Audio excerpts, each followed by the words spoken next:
to accept that kind of compromise? Will they live with it? Well, like I say, they've delegated the authority to me to have this package together by August 1st, and I intend to do that. I guess they'll have to bury me when we get back to council if they don't like what I'm doing. How do you propose to do that? I propose to reduce the council salaries by 1.5% at the same time as I do all the rest. Mr. Clark, I want to wish you all the luck in your negotiations with unions and otherwise. Thank you for say, responsible people get responsible decisions, and thanks for your time. Thank you for your time today. You too. Vanier City Council has soundly defeated a controversial proposal to put welfare recipients to work. 14% of Vanier residents collect social assistance, most able-bodied. Derek Miller reports the councillor who sponsored the motion walked onto a political minefield. Tempers flared at Vanier Council as Councillor Dennis Grand-Metz proposed mandatory work for able-bodied welfare recipients. I always fight for choices, not to be forced to do anything. I am not a lazy person. That is a myth. Grand-Metz dare go where no councillor would support him and was the only one to support his own resolution. He says his colleagues lack backbone. These programs must exist for welfare recipients. They need it. They need experience. And our councillors, our municipality, 14% on welfare. And our members of council, they don't want to help those people? Nah. Grand-Metz adds that he is willing to pursue the resolution at higher levels of government, but Councillor Madeleine Meilleux says the proposal couldn't be supported and was simply embarrassing. I was very embarrassed that we have such a resolution proposed to us because we send a message, the wrong message to the public. We are telling them that people on welfare don't want to work, which is not true. I think the problem is that the resolution as it stood talked about mandatory involvement in those voluntary placements, and I just don't think that would work. Several councillors admit that components of Grand-Metz's resolution are good, but say that to make welfare recipients work would be costly, both financially and politically. Derek Miller, CJOH News. The Ontario government is about to reveal plans to streamline local government in Ottawa-Carleton. Municipal politicians haven't been briefed yet on the plan, but they are already opposed to one-tier government. The consultant has called for streamlining, but also turned down the one-tier option. Municipal Affairs Minister Ed Phillip is expected to make the announcement in Ottawa tomorrow. 17 victims of Friday's fiery crash north of Quebec City were given funeral services today. About 1,500 people turned out for the services. Most of them gathered outside the packed church, watching the services on television monitors, which were set up outside. Most of the people at today's funeral services are next of kin of the 17 seniors who died when their minibus collided with a pickup truck. 2 passengers inside the pickup were also killed. Burial ceremonies were held a second time for Tammy Homolka last night, less than 9 hours after her body was exhumed from the St. Catharines Cemetery. Tammy Homolka was a sister of Carla Teal, who was serving 12 years in prison in the deaths of Kristen French and Leslie Mahaffey. Tammy Homolka died at her home 2.5 years ago. It was thought that she choked during an asthma attack. The coroner is looking at other evidence to determine if the initial findings were correct. Paul Teal, Carla's husband, is charged with murder in the French and Mahaffey killings. He was at the Homolka home when the 15-year-old Tammy died. The leader of a neo-Nazi group appeared in an Ottawa court this morning, but not before 30 demonstrators picketed outside the Elgin Street building. George Birdie, the 22-year-old leader of the Church of the Creator, is charged with assault. The charge stems from an incident the night of May 29th following a white supremacist concert where neo-Nazis and their opponents fought in downtown streets. 4 other neo-Nazis faced similar charges. Birdie was released once a trial date was set, and that trial date is August 18th. Anti-Nazis weren't the only ones protesting outside the courthouse this morning. About 30 demonstrators, including many Casino Turmel employees, held a vocal vigil on Elgin Street. Their employer, John Turmel, was appearing for a bail hearing following last week's raid of his Ottawa gambling house. The cards have remained folded at the casino ever since. A fire this morning gutted a McDonald's restaurant on Carling just south of Richmond Road. It took close to 30 firefighters to tackle the blaze. which started early this I morning. showed up for work about 6:30 in the morning, and you wouldn't believe the smoke that was coming across the street. And I don't know, the whole overhang on the building was on fire. There were no injuries reported, and the cause of the fire is still under investigation. Started in the garbage area and extended up into the ceiling of the restaurant, and it's probably in the range of $300,000 to $350,000 damage. Much of the hope for relief in the flood-ravaged American Midwest has been washed away. The Mississippi River bulged to its second crest in as many days last night. In Des Moines, Iowa, residents hope to start to turn on faucets and have flushing toilets today. About 250,000 people have been without tap water since the river overran the city's water plant 10 days ago. St. Louis, Missouri was hit with drenching rains, and more was expected to soak parts of the Midwest today. Residents are cleaning up where they can, and Washington has approved nearly $3 billion in emergency aid for flood victims. Financial consultant Heather Snipper has some advice for us a little later on in the broadcast. When we come back, Kathy Donovan's weather update. See you in about 30 seconds.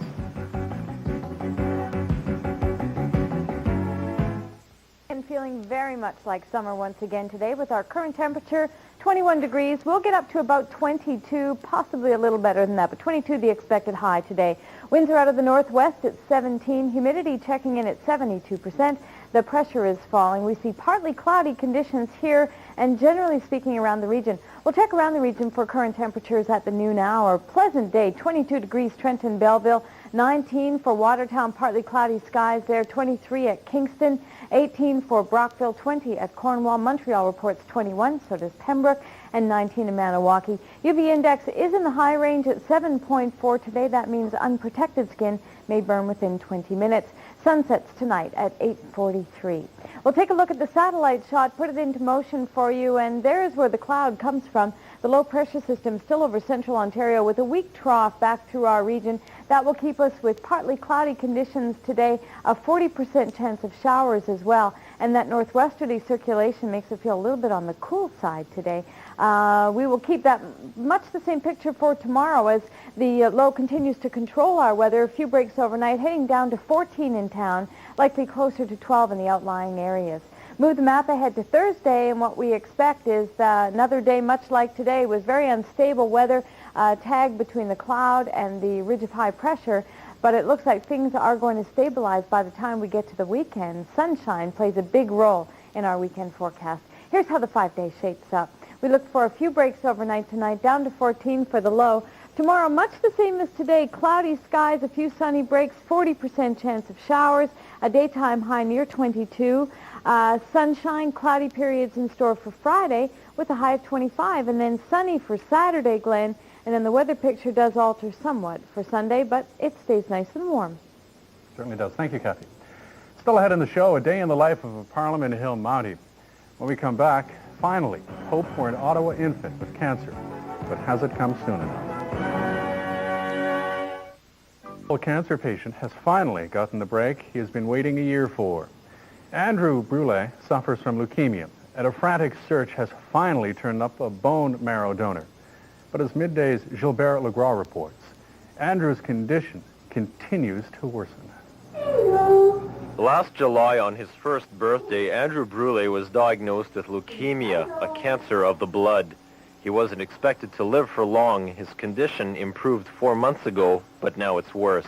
There's been 3 parts of this puzzle that have been played out for the past year. We needed to find a hospital with a bed. We needed to find the donor. We needed to have Andrew in remission. Right now, we've got a hospital identified. We've got the bone marrow donor identified. We don't have Andrew in remission. Lorna says the family is hoping and praying Andrew will respond to his chemotherapy fast enough for the bone marrow treatment to have its effect. Andrew's uncle says the community's reaction has certainly had its effect. There's definitely a caring world out there, in spite of what we see as, people not seeming to care that much. When there's a crisis, people seem to respond. And I guess that's what I'd like to do, is just thank people. Right? We don't know where this is going to go yet. It's definitely a step closer in the right direction. Andrew's family says everything they and the community could have done has been done. Now it's time for them to wait.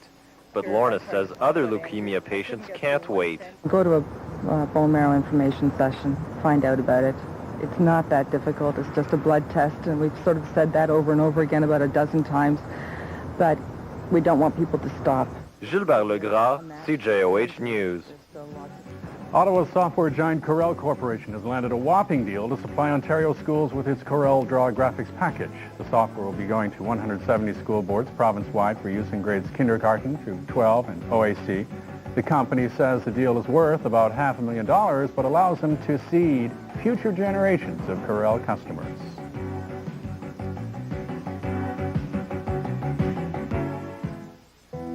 For many visitors, the Mountie in full dress uniform on Parliament Hill is Canada.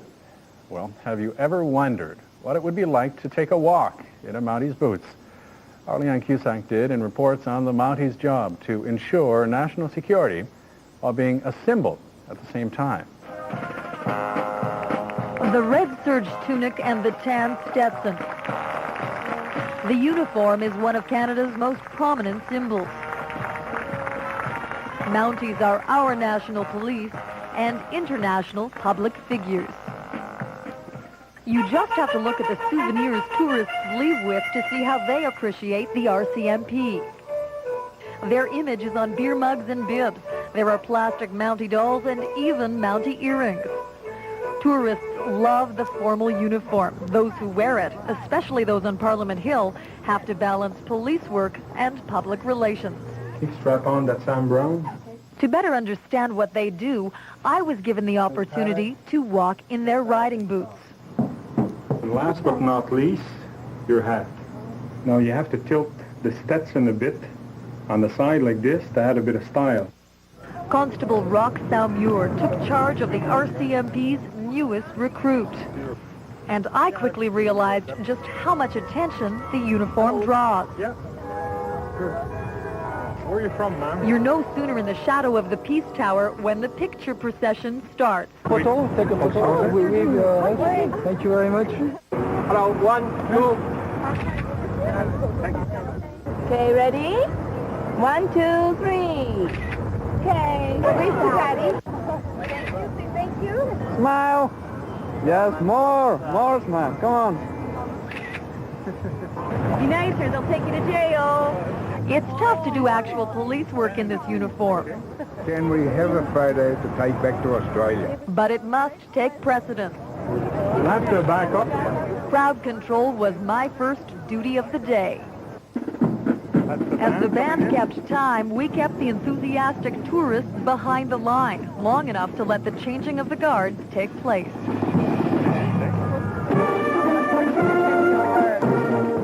Once they were in, we had to ensure no one interfered with the ceremony. We can get you all to stay back. Thank you. Keep your head back behind the line very quickly. We then ushered them out and braced ourselves for a massive photo op. Okay, one at a time, okay? It's a virtual assembly line at times.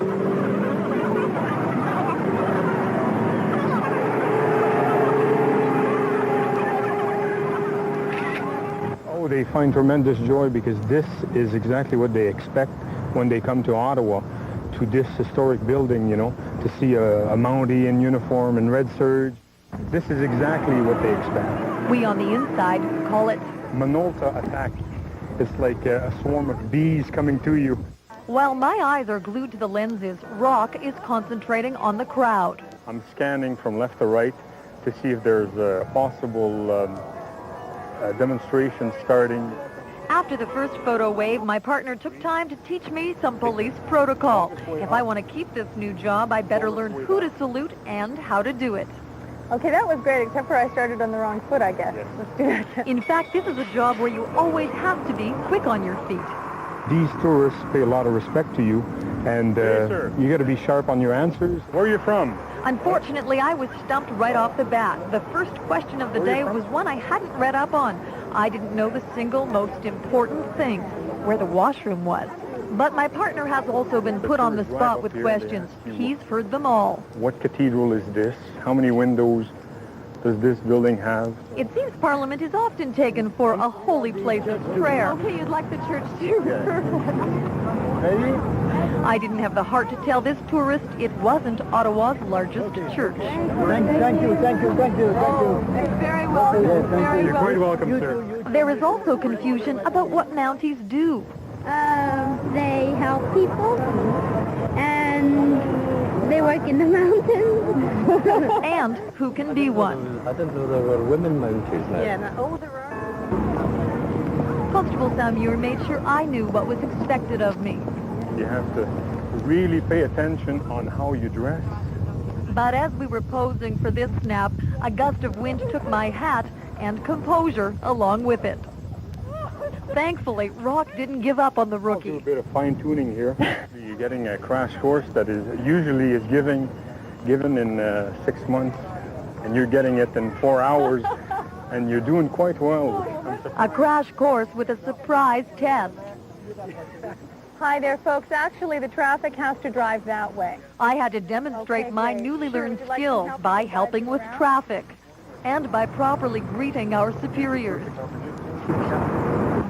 We saw maybe 10,000 people today. My first and only shift ran out as fast as a tourist's film.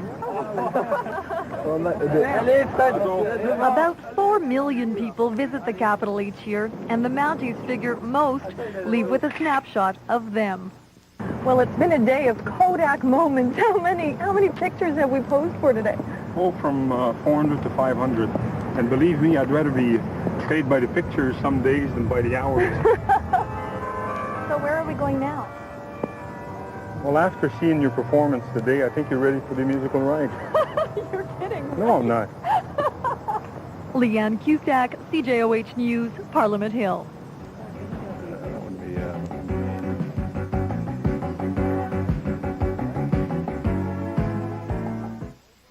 Goes, you can't be too rich or too thin. The odds are you can't put too much money away for retirement. It's a familiar theme from our financial consultant, Heather Snipper, who's here with a list of reasons why we never seem to put enough away. And I guess a list of why we always seem to procrastinate on this very important aspect of financial planning. That's right. I actually have two lists. I have a month-by-month list and I have a decade-by-decade list. And basically goes something like this. If we start with the month-to-month, well, we don't do it in January because we have to pay off all our Christmas bills. And we don't do it in February because, you know, Valentine's Day is coming up. In March, we have March break. And April, we try and get away for a week. And May and June, July, August, we're starting to save up for all our summer projects and our little summer vacation. And then we head into fall where the kids going back to school and right back at Christmas where we just don't seem to have enough money to put aside because we have to spend it on Christmas gifts. Where do we ever get any money? Well, believe it or not, I don't really consider those excuses really valid. Most people don't like to hear that, of course, but I think that you can still, you know, do all those things, try and live the same relative lifestyle that you usually live, but you can still save at the same time. And in fact, not saving really costs you a lot of money in the long run. I mean, the numbers of trying to save when you're 20 or 25 compared to trying to do it at 40, 45, it's just really, really tough to try and make up all that lost time. This is like $100 a week turns into $50,000 after 20 years or something like Well, that? it's something sort of that similar. If you were to put $100 a month away when you started at age 20, by the time you reached age 65, assuming an average interest rate of 10 or 12%, you'd have close to $2 million. Mm-hmm. Even by waiting 5 or 10 years, that drops well below $1 million. And the fact is, if you try to make up for it in later years, you'd literally be saving thousands and thousands every month, and you still would not come up with the same kinds of numbers by starting younger. So you can never make up for that lost time.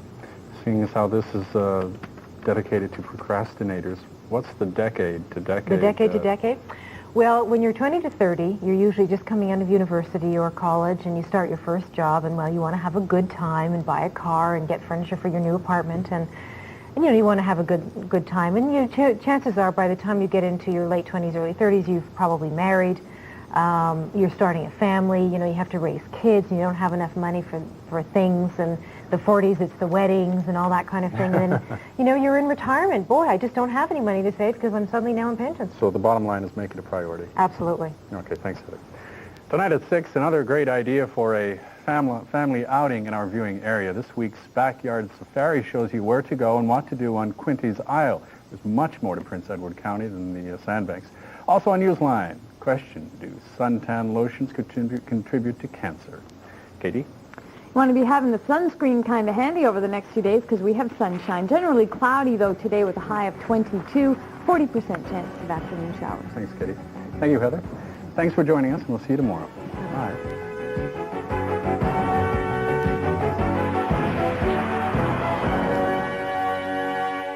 Almost home tonight at 8 on CJOH.